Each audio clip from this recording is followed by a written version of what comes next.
Türkmen Oba Hocalyk Üniversitetiniň wekilleri Eran İslam Respublikasynyň Gurgun Oba Hojalyk Ilymlary we Tebigat Ferişdeleri Üniversitetiniň çakylyk esasyna goňşy ýurdun Gülistan vilayetiniň Gurgun şäherine gulluk iş saparyna boldylar.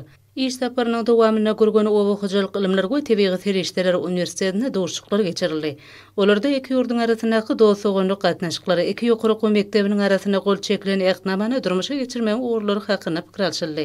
Iki ýurdun döwlet başdanlarynyň taglaalary bilen Türkmen Eran ilim bilim gatnaşyklarynyň häzirki döwrüň talaplaryna laýyklykda ýygyderli ösdürilýän ynykdarly.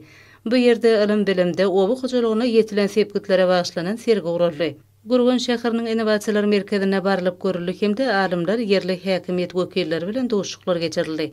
Şeýle saparyň çäklaryna, sebitiň ekrançylyk meýdanlaryna, nahalhanalaryna, ýyladaşhanalaryna, tejribehanalarına barylyp görüldi.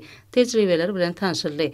Ýurdumyzyň wekiliýeti şeýle ähmiýetli çärelere gatnaşmaga döredilen mümkinçilik üçin hormatly prezidentimize hemde gahrman arkadagymyza hoşarlyk sözlerini beýan etdiler.